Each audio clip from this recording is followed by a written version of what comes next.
Okey, baik. Assalamualaikum dan salam sejahtera. Untuk waktu ini kita teruskan dalam program ulasan, dan topik yang kita pilih untuk hari ini adalah sukarelawan vaksin COVID-19. Jadi seperti yang diketahui bahawa Kementerian Kesihatan Malaysia mencari sukarelawan yang perlu ataupun yang boleh menjadi antara perintis untuk menguji vaksin COVID-19. Tapi ini adalah bukan yang vaksin sekarang ini, tapi adalah untuk fasa ketiga. Tapi untuk pencerahan lanjut di talian kita bersama-sama dengan tetamu kita, Dr. Kalayarasu M. Pariasami, Pengarah Institut Penyelidikan Klinikal Institut Kesihatan Negara, Kementerian Kesihatan Malaysia. Salam sejahtera, Doktor. Salam sejahtera dan selamat pagi. Baik, Doktor, kita tahu bahawa KKM pun dah buat poster kan mencari sukarelawan untuk vaksin COVID-19 dan sebagainya. Tapi mungkin Doktor boleh terangkan lebih jelas sedikitlah tentang pencarian sukarelawan dan vaksin yang macam mana ni, Doktor? Okey, sebenarnya vaksin ini telah dibawa daripada negara China, di mana mereka telah pun melakukan kajian preklinikal pembangunannya dan juga telah menjalani apa dipanggil kajian fasa 1 dan fasa 2, di mana ciri-ciri keselamatan telah pun dikaji kepada beratusan orang dan juga ciri-ciri keberkesanan. Dan dari segi kajian preklinikal ini ataupun percubaan klinikal ini, didapati vaksin ini ada kesan yang baik terhadap COVID-19, dan pada masa ini kita menjalani fasa ketiga di Malaysia termasuk dengan sebuah negara lain. Dan vaksin ini adalah ditujukan kepada penyakit COVID yang kita sekarang mengalami di seluruh dunia. Okey, baik. Doktor, apa bentuk kesan sampingan terhadap suntikan vaksin ni?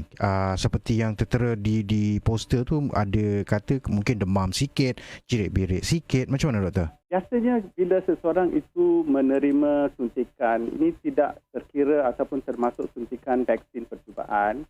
Di tempat di mana suntikan itu diberi, kebiasaannya seseorang itu akan mengalami kesakitan sedikit, bengkak setempat dan juga kesan kemerahan. Ini adalah apa dipanggil kesan setempat sahaja, yang kadang-kadang peserta itu akan mengalami sedikit gatal-gatal di permukaan kulit di mana suntikan itu diberi.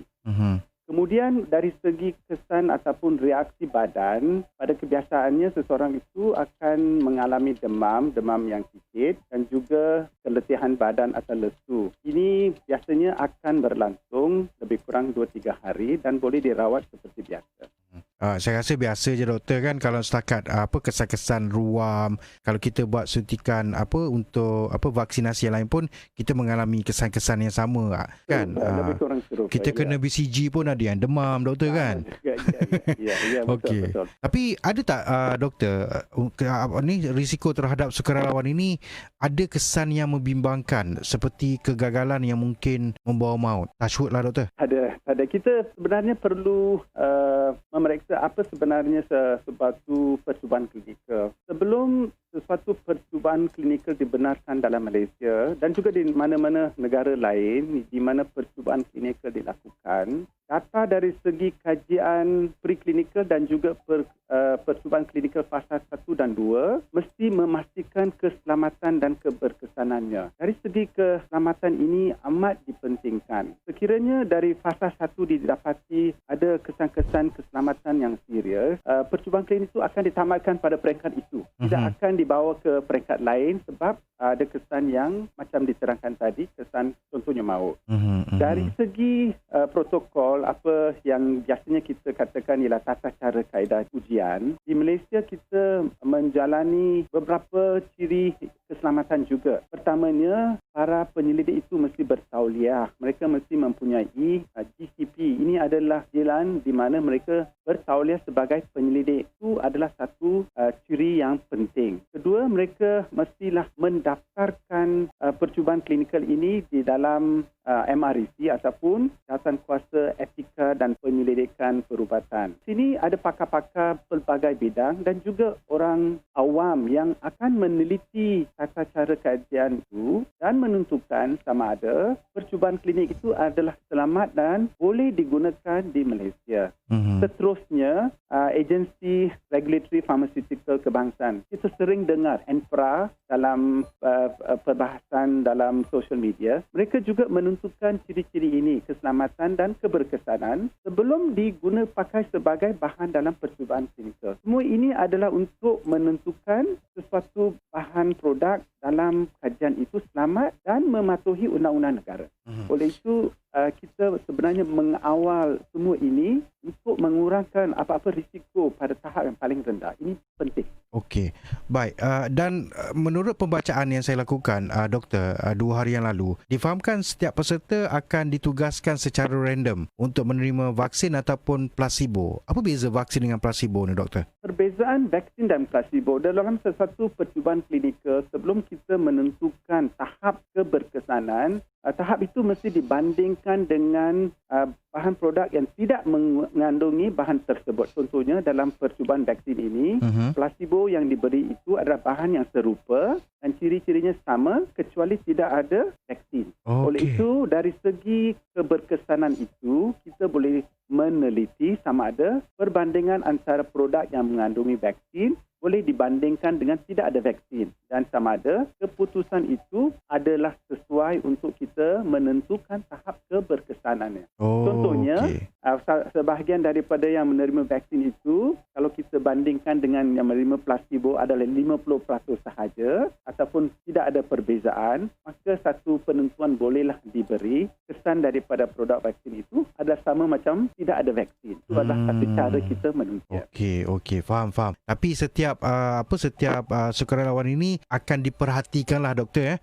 Maksudnya mereka menerima 2 dos selang 14 hari. Ya, sebenarnya sebelum mereka menerima 2 dos ini, mereka sebenarnya disaring ataupun kita melakukan screening. Mereka mestilah dewasa 18 tahun ke atas, sihat dan mereka tidak ada masalah kesihatan ataupun sekiranya mereka ada masalah kesihatan, itu mestilah terkawal. Dan di Malaysia memang terdapatlah ramai yang ada masalah kesihatan kecil, contohnya adalah darah tinggi sedikit tetapi terkawal. Mereka kemudian melalui apa dipanggil pemeriksaan darah dan juga kencing dan juga pemeriksaan COVID. Selepas ditentukan mereka ini adalah sihat dan golongan yang sanggup menjadi sukarelawan, mereka juga diberi peluang untuk bertanya soalan dengan pengamal perubatan apabila mereka ada kemuskilan. Dan selepas dapat penerangan yang jelas, kemudian mereka perlulah memberi kebenaran untuk menjadi sukarelawan, menerima dos kedua-dua inilah dalam selang 14 hari. Dan dalam proses menerima ini, bukan saja pada masa percubaan klinikal, mereka juga diberi apa dipanggil perhatian selama tempoh kajian ini, di mana mereka boleh laporkan sekiranya ada apa-apa kesan sampingan ataupun memerlukan penerangan daripada pengamal perubatan untuk apa-apa yang mereka rasa bertindak daripada kesan vaksin. Okey, faham. Dan mereka semua ini akan diperhatikan selama tempoh berapa lama? Daripada hari pertama sampai hari terakhir itu berapa hari, Doktor? Dalam percubaan klinik ini adalah selama 13 bulan. Dalam tempoh ini mereka semua akan diberi perhatian. Okey, tapi maksudnya yang jadi sukarelawan ni kena berhenti kerja ke macam mana, Doktor? Tak ada. Dari segi sukarelawan ini, mereka akan diberi temu janji selepas mereka telah pun disaring dan apabila mereka datang kepada pusat di mana kita telah menentukan 9 hospital kerajaan untuk menjalani percubaan klinikal ini dan seseorang yang telah melepasi saringan diberi temu janji yang khas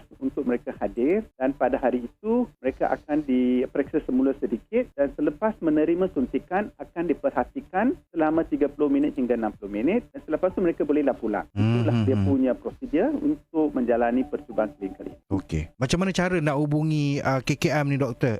Saya nak jadi volunteer lah. Macam mana? Boleh. Selagi sihat dan sekiranya ada masalah kesihatan terkawal, boleh jadi sukarelawan. Yang hospital kita telah tentukan adalah Hospital Ampang, Hospital Umum Sarawak, Hospital Pulau Pinang, Hospital Seberang Jaya, Hospital Sultanah Bahia, Hospital Raja Permaisuri Bainun, Hospital Taiping, Hospital Sungai Buloh dan juga Hospital Sultan Abdul Halim. Apa yang saya perlu terangkan di sini ialah kerelawan perlulah meneliti website hospital masing-masing dan rujuk kepada pusat penyelidikan klinikal CRC di hospital itu dan bolehlah memberi data berhubung dan mereka akan dipanggil sekiranya mereka sesuai dijadikan kerelawan. Okey, baik. Terima kasih doktor. Terima kasih banyak, Mazda. Baik, kita telah pun bersama-sama dengan Dr. Kalayarasu M. Periasami, Pengarah Institut Penyelidikan Klinikal Institut Kesihatan Negara, Kementerian Kesihatan Malaysia. Jadi sebenarnya ada sekejap saya kira baliklah hospital ni sebab tadi saya dah kira tapi saya terlepas pula. 1